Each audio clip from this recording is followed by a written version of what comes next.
Amigos, buenas noches, bienvenidos a 24 horas. El presidente de la República confirmó que 5 de 9 estudiantes ecuatorianos que residen en Wuhan, China, serán evacuados a Ucrania este 19 de febrero. Hola, Diana. Hola, Milton, amigos, muy buenas noches. Los ecuatorianos deberán cumplir una cuarentena en ese país y luego serán trasladados a Ecuador. Esta medida se da tras la cooperación entre el gobierno ecuatoriano y ucraniano. Las autoridades ecuatorianas informaron que 5 estudiantes que se encuentran en Wuhan, epicentro del brote del coronavirus, serán evacuados. Esto se da tras una cooperación con el gobierno de Ucrania. Conseguimos que el presidente ucraniano, el señor Vladimir Zelensky, pues él nos ayude, nos colabora. Un avión ucraniano evacuará a 5 de nuestros estudiantes. Los otros han decidido permanecer allí y acogerse a los protocolos de cuarentena que tiene la China. En un avión ucraniano que estará partiendo de Wuhan el día 19, pasado mañana. Será un vuelo especial de asistencia humanitaria que con organización del gobierno de Ucrania llevarán a los estudiantes de Wuhan a ese país. Allí tendrán que cumplir un periodo de cuarentena bajo parámetros y protocolos de la Organización Mundial de la Salud y luego llegarán a Ecuador. En el avión estarán acompañados de un equipo médico y especializado como parte del protocolo. Los estudiantes han llenado todos los requisitos, han completado todos los requisitos, los requerimientos sanitarios, administrativos, logísticos, migratorios, han firmado todos los papeles mediante los cuales ellos hacen el descargo correspondiente, porque ellos son quienes están tomando la decisión de voluntariamente salir de Wuhan. Según la Cancillería, una ecuatoriana que tenía doble nacionalidad de un país europeo salió hace varios días, mientras 3 ecuatorianos expresaron su voluntad de quedarse en Wuhan. El coronavirus solo en China ha cobrado la vida de más de 1.700 personas y además son más de 70.000 los casos confirmados.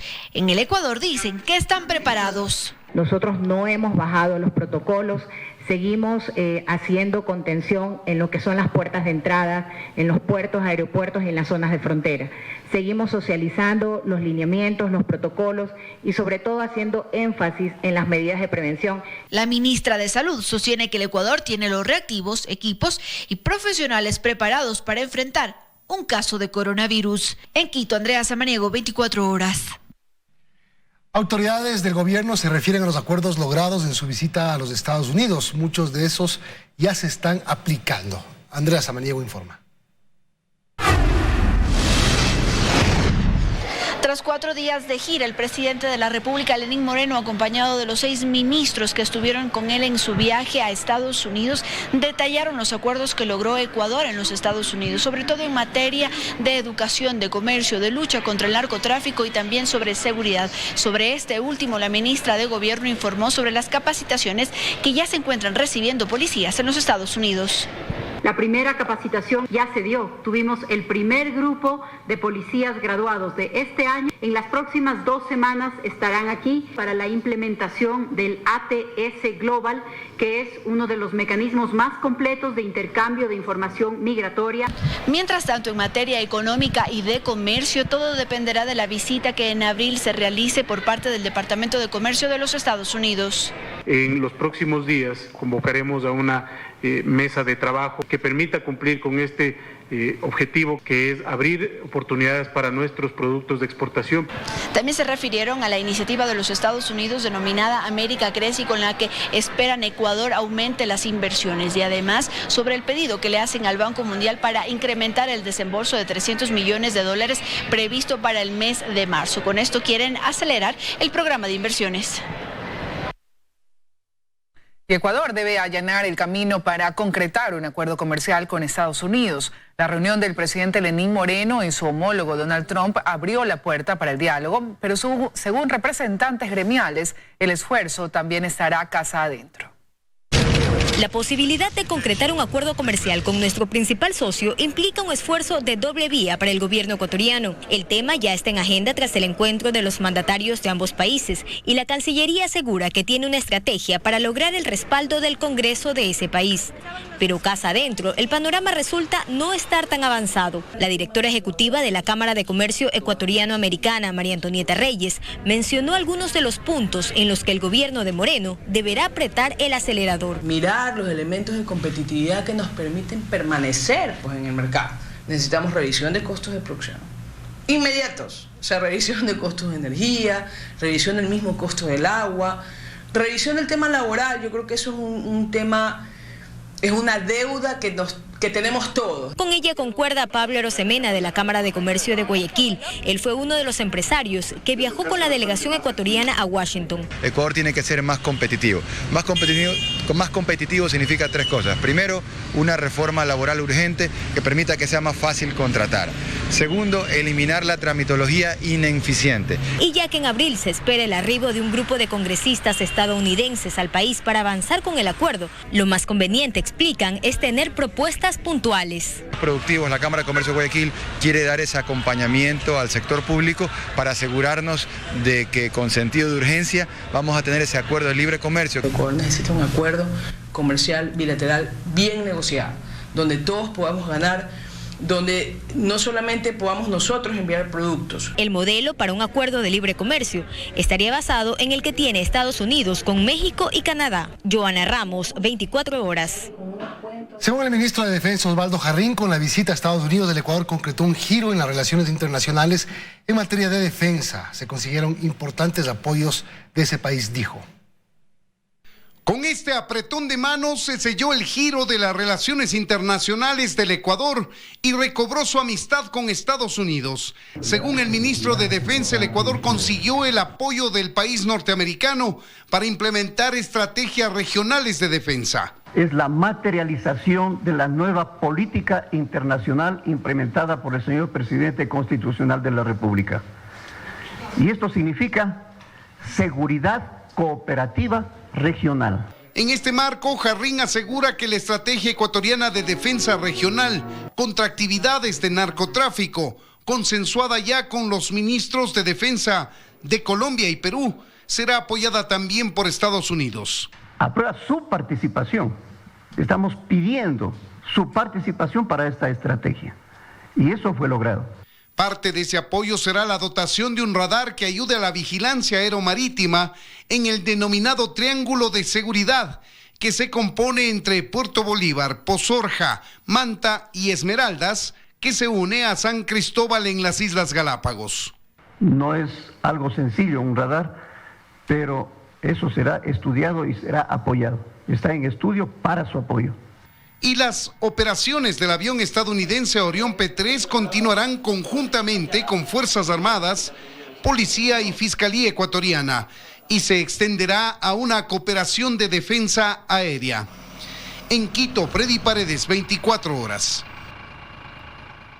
El Banco del IES ha decidido licuar sus deudas con el estatal Seguro Sucre tras años de intentos fallidos por recuperar pagos de siniestros y devoluciones a la seguridad social. No obstante, el incumplimiento de pago por parte de Sucre se mantiene y a la fecha la deuda supera los 20 millones de dólares. En la estatal de Seguro Sucre, el hermetismo es una constante y no hay respuesta sobre los frecuentes incumplimientos en el pago de siniestros o la devolución de decenas de millones de dólares al Banco del Instituto Ecuatoriano de Seguridad Social, BIES. Tampoco hay respuesta frente a un supuesto sobreprecio denunciado en la reciente contratación de seguros por parte del BIES en julio del 2019. Sucre presentó la oferta 17 millones más cara que la que le siguió. No obstante, el BIES ha renovado la contratación de las pólizas por al menos 17 ocasiones en los últimos 3 años. Esto aun cuando Seguro Sucre cerró 2019 con una deuda superior a los 54 millones de dólares con el Banco del IES. Y esto por incumplimientos en la devolución de buena experiencia, la cobertura de desempleo y seguros de desgravamen, entre otros rubros. Le siguen dando a esta aseguradora la responsabilidad de los seguros de desgravamen de los afiliados deudores hipotecarios del BIES y eso por supuesto una transgresión flagrante a la ética y por supuesto a la ley. La aparente solución llegó en enero del 2020. A través de este oficio, Vinicio Troncoso, gerente actual del BIES, informó del cruce de cuentas, única forma de saldar los incumplimientos de la estatal de Seguro Sucre. Aún así, la deuda pendiente, señala el oficio, es de 21 millones de dólares. En el BIES se ha dicho que la administración actual presentó una demanda ante la Fiscalía por la contratación de Seguro Sucre en julio del 2019. La Fiscalía investiga esta contratación en el intento de solventar algunas dudas como ¿por qué se adjudica la totalidad de la cartera de seguros a Seguro Sucre? ¿El precio? ¿O por qué se adjudica el contrato en apenas 6 días? La totalidad de la cartera del BIES está asignada a Seguro Sucre, empresa que pese al pedido de información o entrevistas, no ha querido responder por los cuestionamientos.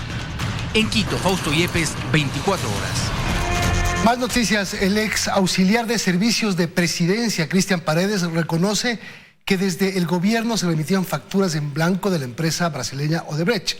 Lo dijo en el cuarto día de audiencia de juicio en el caso Sobornos.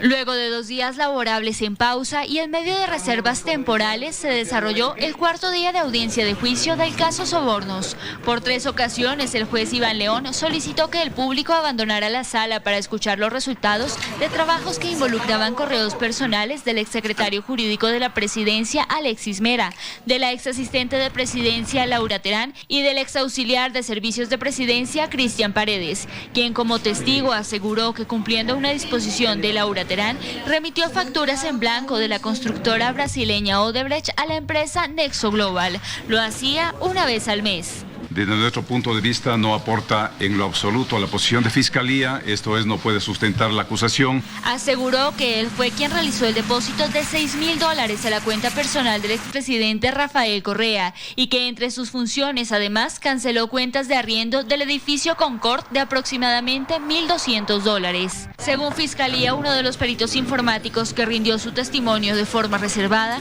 dijo que en uno de los computadores incautados en el estudio jurídico Romero Menéndez, cuyo principal accionista es Alexis Mera, se halló contratos de Equitesa y Nexo Global. Clarísimo, eso sí existe, pero eso fue extraído de la computadora P05 o de la evidencia P05, de la cual no fue extraída de Romero Menéndez. Y en el acta de cadena de custodia que se hizo a Romero Menéndez no existe tal evidencia. Este caso, que investiga el expresidente Rafael Correa, al exvicepresidente Jorge Glass y 19 personas más por el delito de cohecho, tiene un total de 164 testigos. Al momento se ha escuchado a 15. En Quito, Daniela Valencia, 24 horas. Y suman 13 los procesados en Estados Unidos por el pago de sobornos en Petroecuador. Pese a que 12 de ellos han confesado que entregaron y recibieron sobornos por más de 17 millones de dólares, algunos de estos casos en nuestro país ni siquiera son investigados. En Ecuador hay decenas de informes de Contraloría que los mencionan, muchas investigaciones previas y casi ninguna sentencia. Mientras que en Estados Unidos ya están detenidos, han confesado que formaron parte de la red de corrupción de Petroecuador e incluso se ha recuperado dinero.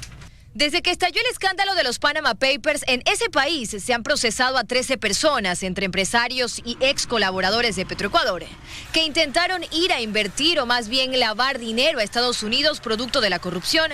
El primero en ser detenido fue el empresario Ramiro Luque en 2017, quien confesó que entregó 3,27 millones de dólares a cambio de contratos por 38 millones de dólares en la empresa pública.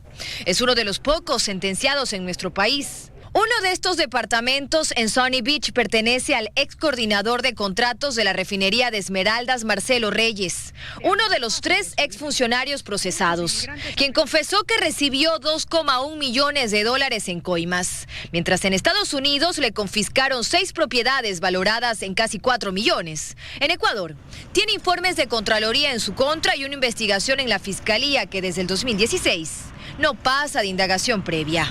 También hay 3 intermediarios procesados. Frank Chadbourne confesó que ayudó a lavar 3,5 millones de dólares. A él ya le decomisaron bienes por casi 4 millones. En Ecuador, ni siquiera es investigado por este caso. El último caso fue el de la detención de José de la Torre, exfuncionario de Petroecuador junto a Roberto Barrera.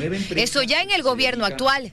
Ambos confesaron que pidieron 3,5 millones por parte de un contratista para obras con la empresa.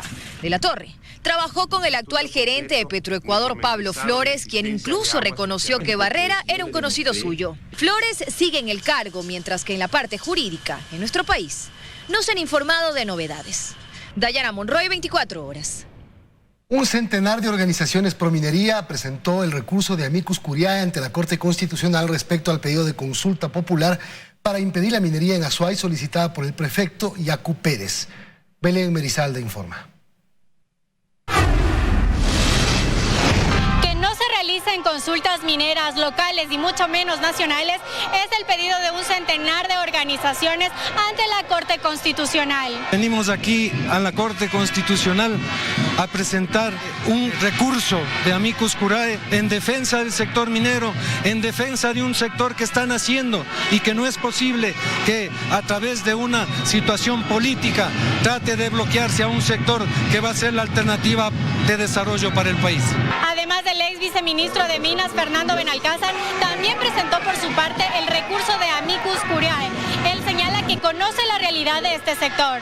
Vendrán arbitrajes, reclamos internacionales y el Estado ecuatoriano, del que nosotros, 17 millones de ecuatorianos, somos parte, tendremos que enfrentar eso. Y si llegamos a perder, el dinero sale del Estado. Entonces es bonito el discurso político, pero cuando no se cuida, y el mejor ejemplo es Río Blanco, entra la minería ilegal. Y la primera actividad que hace la minería ilegal es aprovecharse de las inversiones que los otros hicieron en el marco legal y comienza el mayor cáncer social que puede haber, que es la actividad minera ilegal. Representantes de organizaciones de la Azuay también estuvieron presentes. Ellos sostienen que la minería genera fuentes de empleo. Estamos sumamente de acuerdo en donde que se dé una minería responsable, en donde trae muchos beneficios para nuestro país, para nuestras comunidades. La Corte Constitucional se pronunciará respecto al pedido de consulta popular del prefecto de la Azuay, Yacu Pérez, el próximo 12 de marzo. Antes de que llegue el feriado, el Pleno del Consejo Nacional Electoral espera aprobar el calendario para los próximos comicios y el presupuesto para llevarlos a cabo. Aún existen diferencias entre los consejeros de mayoría y minoría respecto a la cantidad del gasto. Las elecciones de 2021 están cada vez más cerca. Sin embargo, el Pleno del Consejo Nacional Electoral aún no aprueba el calendario ni el presupuesto para los comicios. Espero que hasta el jueves o viernes tengamos ya los presupuestos para tener el pleno y aprobar los 3 temas. Cabrera sostiene que el calendario electoral no es un problema, pero en el presupuesto no hay acuerdos. Los consejeros Luis Verdesoto y Enrique Pita aseguran que se debe mejorar la calidad del gasto. Según Verdesoto, en Chile, por ejemplo, se gasta $1.20 por votante. En Brasil, $2.30 y en Ecuador son $10. Por eso sostiene que se podría reducir gastos en el número de seguridades de la papeleta, que actualmente tiene 19, en el costo de los comicios en el exterior o en la socialización. Yo los encuentro unos casos superfluos, en otros casos exagerados, en otros casos ciertamente inflados. Los documentos electorales deben ir con todas las seguridades. Y el tema de la compra por un lado o repotenciación de equipos por otro sigue siendo el punto más conflictivo. Que es posible repotenciar esos equipos, de que es posible extender su vida útil una vez más para terminar esta elección. Ya no hay los repuestos si es que se daña en el proceso, en el transcurso del proceso, y no hay los componentes. ¿Cómo hacemos? Cabrera sostiene que es fundamental que el Ministerio de Finanzas envíe el presupuesto hasta la segunda semana de marzo para así poder arrancar con el calendario, es decir, con el cambio de domicilios, incluyendo la promoción electoral. En Quito, Belén Merizalde, 24 horas. Los cuerpos de algunos de los 7 hinchas que fallecieron en el accidente de tránsito en Perú fueron sepultados esta tarde. 15 heridos están a la espera de ser operados en el vecino país. Era la despedida que la barra tenía que darle a uno de sus más activos integrantes. Se trata de Jason Licoa, uno de los 7 hinchas del Barcelona que la madrugada del sábado murió en un accidente de tránsito en el sector de Los Órganos, en la vía Máncora, Perú, mientras retornaba de haber acompañado en un partido a su club. Hubo cánticos, tambores sonando, banderas flameando y saltos. Había que hacerlo sentir como si aún estuviera en los graderíos de un estadio. Era el homenaje que le habían preparado. Así fue todo el camino desde su casa ubicada en la Ciudadela Rotario, donde lo velaron, hasta el Camposanto. Allí también otra parte de la hinchada despidió despidió a David Morales, aquel joven de 21 años que desde su casa situada en la ciudadela La Fragata, al sur, salía vestido de amarillo cada vez que su equipo iba a jugar un partido. Yo a veces le decía, no, mijo, ya no vaya, no. Y él, no, papi, dice, yo por el equipo voy a donde sea. Era la pasión que compartían. Gusano, como conocían a otro de los barcelonistas fallecidos, en cambio, se fue a Perú mintiendo en su casa. A su padre le aseguró que le había salido un trabajo, pues él ya le había pedido que no se embarcara en este periplo. Y él me dijo que ya no iba a ir de viaje.